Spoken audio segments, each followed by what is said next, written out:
Hey, welcome to the City Rev Life podcast. I'm Pastor Robey. I've got Pastor Angel here, and we are talking about an issue today that I think every single person in the history of people deal with, and it's forgiveness. We're going to talk about how do we forgive other people and the dynamic behind that, kind of give an overview of that. But before we jump into that, so glad that you've joined and you're listening to this podcast, and that whether you're watching or listening, glad that you are participating in our City Rev Life podcast. If you're not aware, this is something you can subscribe to. So you just click that button and it will give you all the episodes automatically. And other ways you can engage, you can always give us a rating or some feedback. All that kind of stuff is helpful. So just want to make you aware of that. But we're talking about forgiveness, and man, really all ages of life have to deal with forgiveness. We both have little kids. I mean, even like with little kids on up, we have to deal with like teaching forgiveness, and that's hard. It's super hard. And with our, especially, when with a 3-year-old, we have this 3-year-old, his name is Xander. He is just so feisty. And the other day, it was just so funny because my oldest, my 5-year-old, went up to Xander and put a booger on his face. Wow. And which in that age range, that's about as insulting as you can get. You know what I'm saying? It's the most insulting thing. And I mean, don't get me wrong, that would still be insulting as someone in their 30s. But, I think that is ultimate, like the sign of insult for that age group. And my 5-year-old just put it right on his face, and then my 3-year-old just went at him and just started punching and kicking and pulling him off and all this stuff. And after everybody kind of settled down a bit, I just looked at Xander. I was like, Xander, I know this is hard, but you have to tell Angel you forgive him. And so I got, and of course we had Angel, what he had to do and his punishments and all that. We put them both together again. And the second Xander was in front of Angel and Angel had his hands down, Xander said, "I forgive you," and just punched him right in the cheek. In the face. Yes. And we were just pulling him apart like two dogs, and just, I remembered at that moment, what I thought to myself was, forgiveness is hard. Yes. Yeah, and especially when someone puts a booger on your face. I mean, talk about ultimately turning the other cheek. Life of boys, man. You know what I'm saying? Life of little boys, man. I think I might rather be punched in the face than someone put a booger on my face. So I kind of commiserate there with Xander. But on a serious note, forgiveness, I mean, there's all kinds of things on the spectrum of forgiveness. I mean, there's things that are, just the ongoing forgiveness maintenance that we have to do with our nuclear family, whether it's boogers on the face or just selfishness or just those things that we do that, we bother our nuclear family. There's in every relationship, so often someone will be just cruising along in a friendship and then something hurts their feelings. And at that point, they've got to decide, are they going to work through forgiveness? Or are they going to break that relationship? And there's some people that they go from relationship to relationship to relationship until they get offended and then they break it off. And so they're never going to have those deep relationships because every relationship is going to have something that's going to require forgiveness. And then there's the broader things. I mean, there are things that are, the world would classify as unforgivable. And we as humans walk through these massive things where people have really done some damage in our lives. And we have to decide how to forgive and how to walk through that. And so I'm excited for this episode, even though it's kind of a heavier content here, but this is something every one of us deals with, and it's so important. And so let's walk through this. And in particular, you're wanting us to walk through Matthew 18, is that right? Yeah, so if you're listening and you have the ability, it would be great if you opened your Bible and went to Matthew 18, because we're going to walk literally from the first verse all the way to the last verse of that chapter, seeing what Jesus is teaching us about forgiveness. So how about I read here? You want me to jump in? I'll read it, and then you can give us some content, some just insight into that? Yeah, sure. Do you want me to jump in right there in verse 7? Yeah, read that first section, and we'll kind of talk about what Jesus is teaching us there. Okay, here it goes. So this is Matthew 18. This is starting in verse 7. Woe to the world for temptations to sin, For it is necessary that temptations come, but woe to the one by whom the temptation comes. And if your hand or your foot causes you to sin, cut it off and throw it away. It is better for you to enter life crippled or lame than with 2 hands or 2 feet to be thrown into the eternal fire. And if your eye causes you to sin, tear it out and throw it away. It is better for you to enter life with 1 eye than with 2 eyes to be thrown into the hell of fire. Wow, this is Jesus talking? Yeah, it's easy stuff, right? Yeah. Wow. I This wish should be a bumper sticker. My goodness. I think I'm going to have that crocheted on a pillow and put that on my couch. This is one of those passages when you think of Jesus as just like the nice guy, you kind of forget about some of the passages like this. So help us understand this, because that is intense. I mean, talk about tearing your eye out. Like, what are we talking about here? So what Jesus is helping us understand in the beginning of Matthew chapter 18 is that sin is a big deal. And he opens up this entire section by helping us really see what God has done for us and how God has forgiven us and what he's forgiven us of. And sin being such a massive thing in the life of a person, and the implications that it has for our relationship with God and for our experience of life. Jesus is saying, hey, listen, if there's sin in your life, it is so big, it's better to lose something in your life than to continue into a life of sin. And what's interesting about this is that this is all for the point of helping us understand just what a big deal it is that God would forgive us, that God would go ahead and look towards us and say, I see this horrible, nasty sin that's been in your life. I see it, and you've done wrong. And in a lot of ways, our sin is against him. And God sees it, and yet he is willing to forgive us. And Jesus goes ahead and now points to that point in the next section. Robey, do you want to read that again, the next section? Yes. Before we go into there, can I just ask you a follow-up question on that? Okay, someone reading that, it is, they hear it's better for you to cut your hand off. So let's just say there's someone's like, hey, Pastor Angel, I struggle with using profanity. I mean, am I going to get thrown into hell? Like, how would you, because what Jesus says, he says in here, like, if I sin with one of my eyes, it's better to tear it out than to be thrown into the hell of fire. So how do you answer if someone's saying, whoa, does that mean if I keep like falling into, keep messing up and keep sinning, am I going to go to hell? How would you answer that question? No, not even a little bit, in the sense of where he's calling us to amputate. That's not what he's saying. What he's telling us is that sin is a big deal. Mm-hmm. And if it means for you to have to give something up so that you can no longer be chained to this sin, it's worth it. It is far worth it. So like if somebody had a drinking issue and every time they drank, they couldn't keep themselves from going into to being drunk, Jesus would say, well, it's better for you not to drink, not to even be around when drinking's happening. It's so much better for you to run from it, because I want a better life for you. Yes. And so there's all these different examples in it, but he is not calling us to cut things off or remove things physically on our bodies. What he is calling us is to the reality of how serious sin is. I think that's exactly right. And I think the reality is, without Jesus, that would be true. Mm-hmm. Without Jesus, if I said profanity, I would be destined to hell. One sin destines me to hell. With Jesus, I'm saved. Because of Jesus, once I am saved, I'm always saved.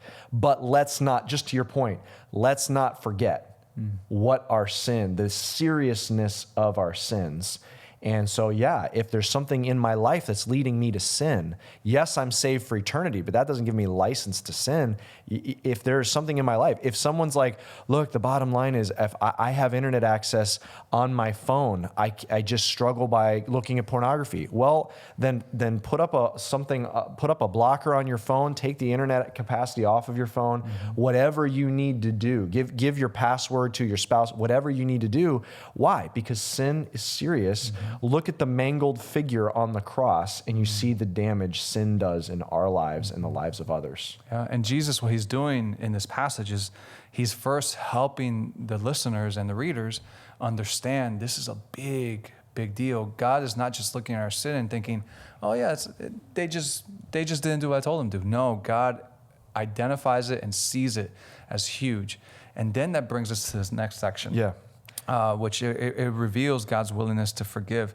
Do you want me to read that, Robey, or do you want to take it? Let me read through it, and then you help us understand what it's saying. See that you do not, this is picking up in verse 10, see that you do not despise one of these little ones, for I tell you that in heaven their angels always see the face of my Father who is in heaven. What do you think? If a man has 100 sheep and one of them has gone astray, does he not leave the 99 on the mountain and go in search of the one that went astray? And if he finds it, truly I say to you, he rejoices over it more than the other 99 that never went astray. So it is not the will of my Father who is in heaven that one of these little ones should perish. And what this section reveals about the character of God is this willingness to pursue the one who has ran away, and his willingness to forgive and bring back into relationship and bring back into community the one who has rebelled and the one who has done wrong. A sheep has done wrong when it strays away.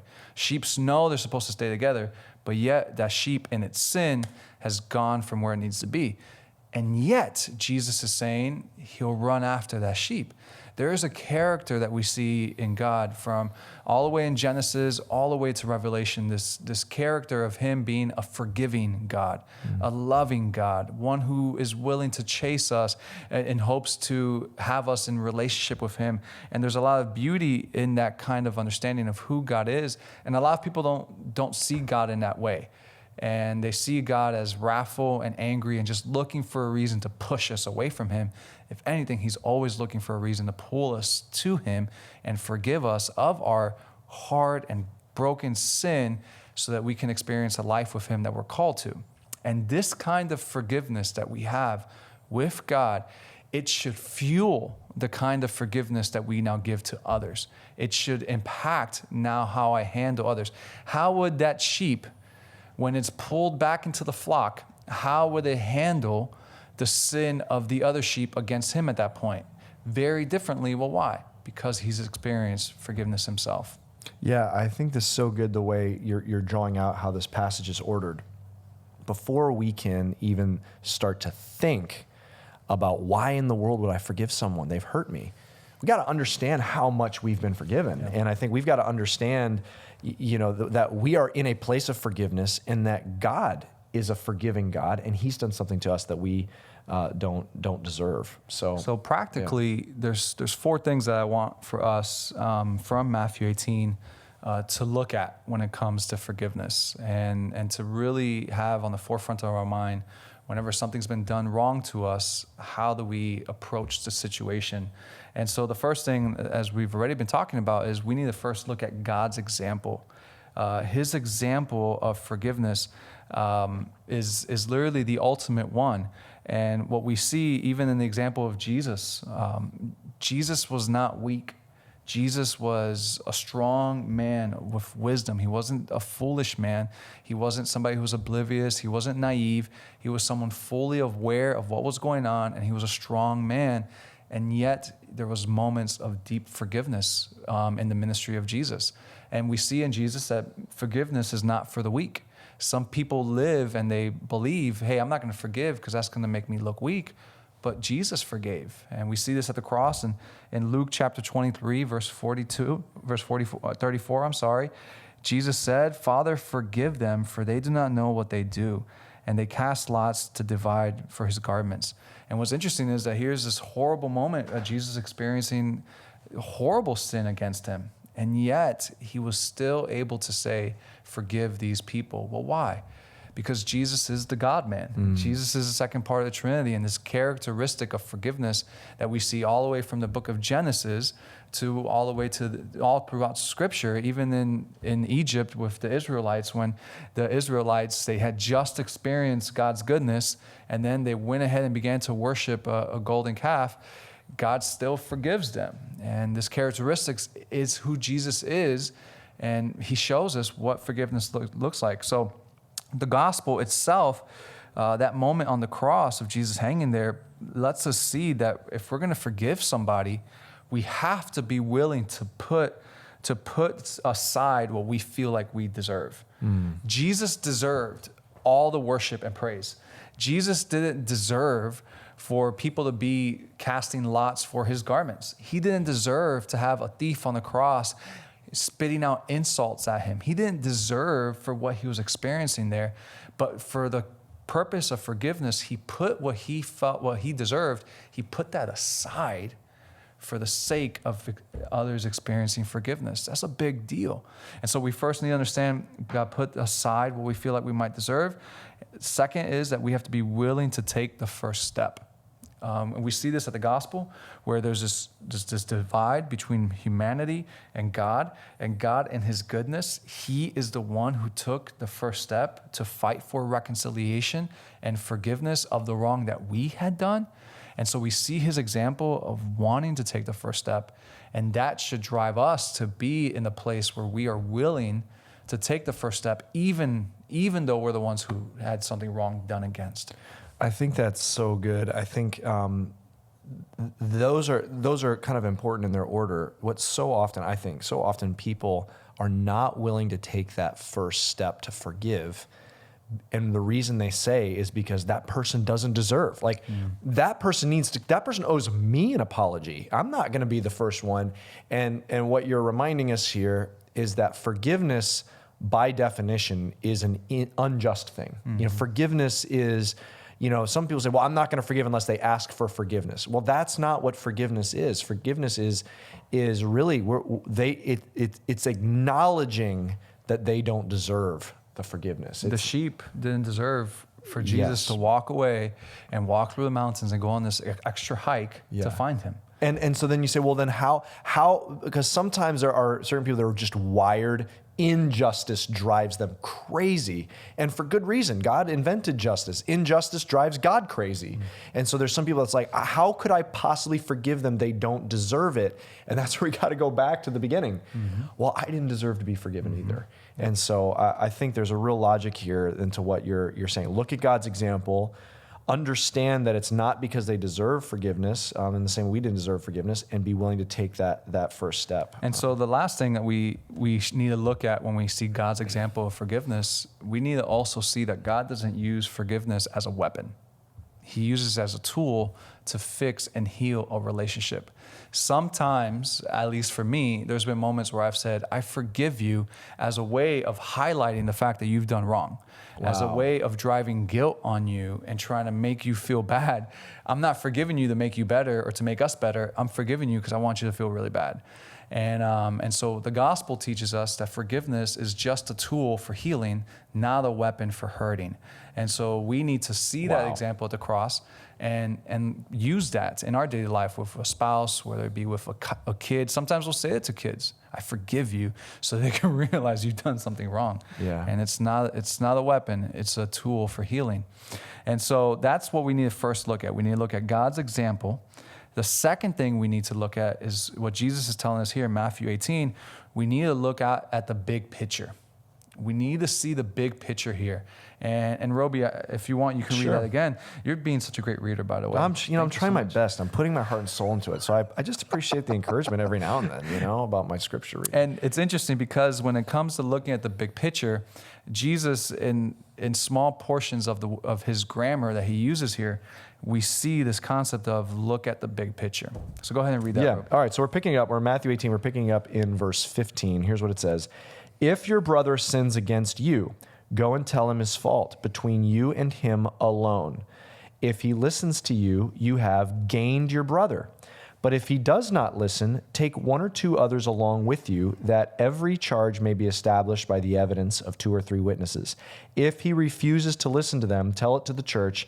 And if he refuses to listen even to the church, let him be to you as a Gentile and a tax collector. Yeah, so one of the things, this passage is used constantly to deal with conflict resolution, as it should be. It's an incredible formula that Jesus gives us in handling conflict between people. I refer to this constantly dealing with these teenagers who have conflict for no reason. But what he does is, in helping us understand that we need to be people when there's something done wrong to us, we need to look at the big picture. If you look back down at verse 15, he ends that verse by saying, if he listens to you, you have gained a brother. And that is such a valuable thing that Jesus points to, because when someone does something wrong to us, we don't immediately assume, oh, this person hurt me. One day we'll be so close to be like family. We don't go there. We don't go to that place because we're so hurt. But Jesus is pushing us to consider the fact that if this wrong is forgiven properly and repented of properly, and both parties do the right thing in this can actually be something that welds you closer together, even though you can't even imagine it. So we got to be people who look at the big picture and see down the road to what potentially could this do. And just as a little nugget, what's very interesting about this passage is that he closes it by telling us, if you still have the conflict, if you tried to forgive, if you tried to have a conversation, if you brought people from the church and it still doesn't get resolved, here's how you got to treat him. You got to treat him like a Gentile and a tax collector, Robey. and you read that and you're like, oh, great. Gentiles were awful in the days of the Bible, right? They were mistreated by the Jews. Oh, awesome. Tax collectors were thieves. Yes. Jesus, he's telling me I can punch the kid who put a booger on my face. Or put two boogers on his face. And we get so excited thinking that, but you've got to look at who's speaking. Yeah, it's good. Jesus is speaking. And how did Jesus treat the Gentiles? And how did Jesus treat the tax collectors? He had them over for dinner. He healed them of their ailments. He taught them of love. He forgave them. He cared for them. He showed them love. So the conflict is not saying to us, now you can go ahead and remove them from your life. Jesus is saying, hey, if the conflict's not resolved, that doesn't mean you stop loving them or caring for them. Yeah, he doesn't say, treat them like the Pharisees treat Gentiles and tax collectors. Treat them like I treat Pharisees and tax collectors. And what's interesting is this is being written by a former tax collector, Matthew.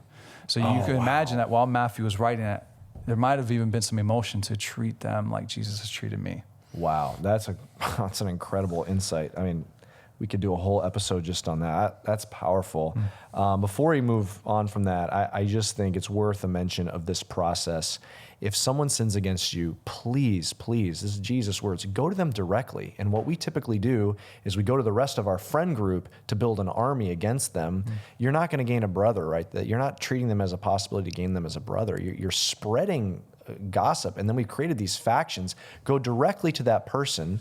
If that's not working, bring in another person as a mediator. If that's not working, go to someone from the church. Go to a pastor that you know. Go to your small group leader, your ministry leader, and get help. And I have witnessed this. When someone follows this process, which is one of the processes outlined, and they are reconciled, it's that person that they're struggling with goes from being their enemy to being someone who's they have such a more closer relationship because they've gone through conflict, which so often is not what people are willing to do. So should we go to the next section? So Matthew 18? So we're saying look at God's example. Yeah. We're saying look at the big picture. And then the third thing is we need to look at ourselves. And this is what we see from Matthew chapter 18. So he gives this parable in the midst of that chapter where he's talking about the unforgiving servant, and it's an amazing parable. And if you're right in front of it, go ahead and read that because it's incredible. It's a little lengthy, but what he's explaining is there's this one servant who owed a huge debt, let's say $20 million, just to put it in our terms, and this massive, ridiculous debt, and he should have been imprisoned, he should have been enslaved, he should have experienced nothing but suffering because of this. What if he goes ahead and stands in front of the guy he owes a debt, and the guy looks at him and says, you know what, I forgive you, man. I forgive you of that debt. The guy celebrates, he cheers, he's super glad. And Jesus in the parable says, and then afterwards, the guy was walking down the street and he came across somebody who owed him $10. And immediately he's filled with anger at the fact that this guy owes him $10. And he begins to choke the man, saying, where's my $10? Jesus in that parable, what he's helping us understand is that man did not fully understand the level of forgiveness that he experienced, and that is seen because of he was not able to give, or he did not want to give forgiveness to somebody who has done a lesser thing than what we have done to God. And so what we need to do is what Jesus is helping us understand in this is that we need to look at ourselves. And whenever, there's been someone who's done wrong to me, I have to really wrestle with the fact of, yeah, but I'm not perfect either. Yeah. Like I've experienced moments of forgiveness from God constantly. I've experienced moments of forgiveness from family, from friends, from other people. how dare I believe I should not extend forgiveness to someone else if I have experienced it? And so this posture is what Jesus is pushing us towards, of being people who are self-reflective for two reasons. One, because in that moment, our understanding and value of the gospel is now increased. Now that wrongdoing they've done to me has allowed for my own heart to reflect on the level of love that God's had for me. So now my love for God is increased, and now my compassion for that one other individual is now different as well. He wants us to look at ourselves, not to beat ourselves up, but to allow us to really fall more in love with God and to be driven to a place of deeper compassion with others. That's so good. I think that I noticed in my life the number one barrier for me forgiving someone else tends to be self-righteousness. Mm-hmm. And what I say is, I can't believe that they did that. Like, I would never do something like that, is what I'm thinking in my heart. Like, I didn't do that to them. Why did they do that to me? I would never do something. And in my mind, I'm saying that is unforgivable. And, maybe it's, let's say it's a friend. Like, I would never betray one of my friends like they've betrayed me. And what this passage is saying is, it's Jesus gently and humbly saying to me, you have betrayed a friend. You betrayed a friend that sticks closer than a brother. You betrayed your Savior. You have done things selfishly to hurt Jesus Christ. And again, it goes back to what unlocks my capacity to forgive is understanding how much I've been forgiven. And if I appreciate the fact, it doesn't matter who I am, I have been forgiven what deserved an infinite punishment. If I'm understanding and grasping how much I have been forgiven, then it frees my ability to forgive others. And so that is one of the most brilliant parables I think that Jesus ever told. And it's worth, if you're not near your Bible, going back to Matthew 18 and reading that parable. It's really powerful. Yeah. And so we're talking about that we're supposed to look at God's example. We're supposed to look at the big picture, and we're supposed to look at ourselves. And fourthly, to close, we have to look at it as a process. And it's interesting because Jesus he's faced with a question from Peter, and Peter asked him, like, hey man, how many times do I got to forgive? And I'm pretty sure he might have even asked that because there might have been conflict amongst all the other apostles. Oh yeah. And they're probably like, how many times I got to forgive this guy? And Jesus' response was just so dead on. And it's such a popular thing. We all know it, but it's here, Matthew chapter 18, verse 21. Then Peter came and said to him, Lord, how often shall my brother sin against me and I forgive him? He might have pointed at someone, which is so funny, up to 7 times. And Peter's probably thinking, yeah, I'll forgive him 7 times. But like throwing out the great Christian answer to Jesus. And Jesus says to him, actually, I do not say that up to 7 times, but 70 times 7. And so Jesus heightens the number of how many times we're supposed to forgive somebody to this number that is just ridiculous, because what Jesus is trying to help us see is that forgiveness is not a one-time thing. Forgiveness is a process. It is a process. And there's been moments in my life where people have done wrong towards me, and I may forgive them. Like, I may deal with it, and in my heart, it's done. But then a month later, I'm driving and I begin to think about it again, and I'm beginning to get bitter again, and it's starting to almost like rise up again. That's where this process is coming to play, where I now need to forgive it again and push it down. And it's an ongoing process of fighting to forgive so that I can be freed from what's been done wrong to me. And it might take months, it might take years, it might take a lifetime, honestly. But Jesus is not naive enough to say, just forgive and move on. Forgive and forget. No, Jesus is saying it's a process, and it's going to take a while. And one of the things I always try and teach teenagers is that forgiveness, in a lot of ways, is like what you find inside of a first aid kit. Inside of a first aid kit, if you bought one and you went on a hike and you opened the first aid kit and all you saw was a Band-Aid, one Band-Aid taped in the box, you would think this is a real trashy first aid kit. And but what do you normally find? You find large boxes of Band-Aids, all these different ways of healing these different issues that you may have. Well, why?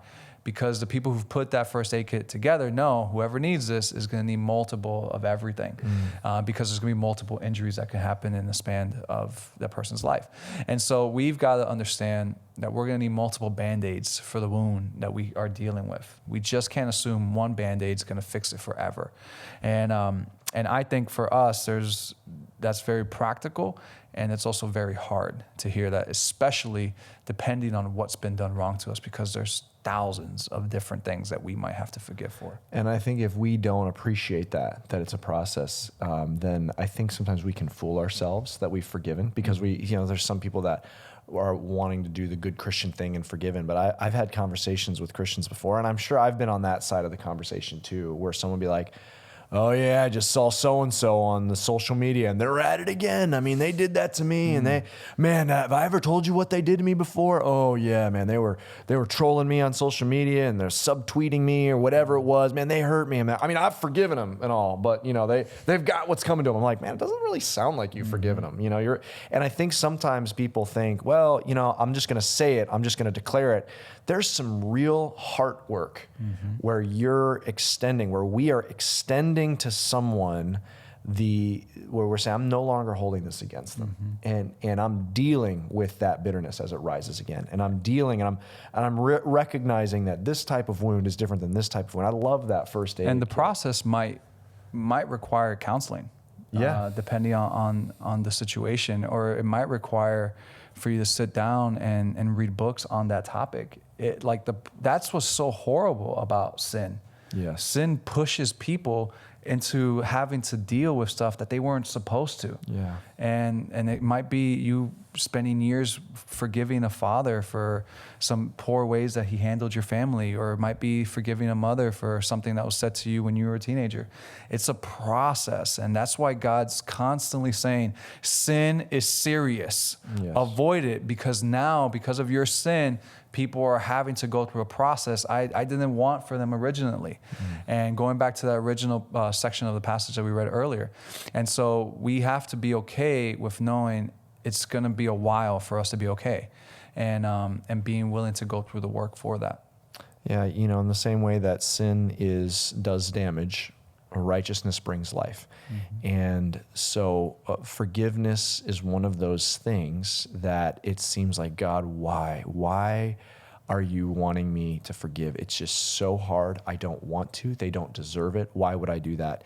And what we know is that righteousness brings life. And so on the other end of forgiveness, we find so much freedom. There's one of my favorite quotes about forgiveness is a pastor once put it like this. He says, forgiveness is setting the captive free, only to realize the captive was me. And so often the reason, why does God want us to forgive others? He wants us to forgive because we can be locked down, and our lives can be weighed down by bitterness, and he wants to set us free. And so in the same way that sin does so much damage, our world would like to say, well, it's my own body, it's my own self, I can do what I want. No, our sin always affects other people. That's it does damage to our life and does damage to the people around us.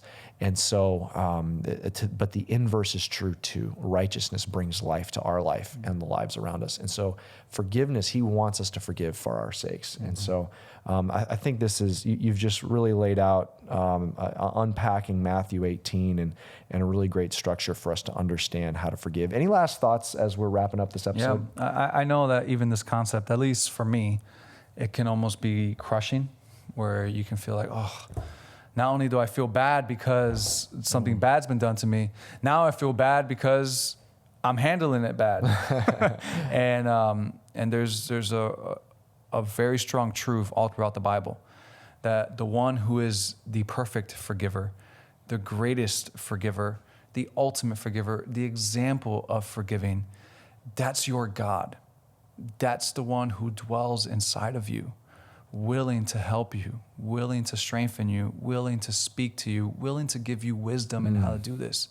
And so when you find yourself struggling to forgive, that's when you need to ask God to help you, because he's willing to, and he's faithful to, and he's really good at forgiving. He's had to forgive you a lot. And so he can help you do the same for others. Well put. You know, I'm really just feeling led as we're wrapping this episode to just pray over those who are listening and watching, because I think there are some that are just realizing that there's some spiritual work. So let me just pray over you if you're watching or you're listening as you're working through forgiveness. Father, I just pray over those who are squaring up to some really serious issues that they need to forgive. And Lord, I pray that they would not, as Angel's saying, also feel the shame and condemnation of their forgiveness, the fact they haven't forgiven. But Lord, that you would show them just the freedom that you love them and you have forgiven them. And out of that freedom for how you love them, would you empower them now to forgive? Lord, just create a powerful moment as they are just stopping and praying, and maybe for the first time setting some people free in their hearts that they have held bitterness towards, and set them free. Lord, I pray that you would do that today, and we lift all this up in Jesus' name. Amen. Well, hey, thank you for joining us on this episode of the City Rev Life podcast, and we hope to see you at a future episode.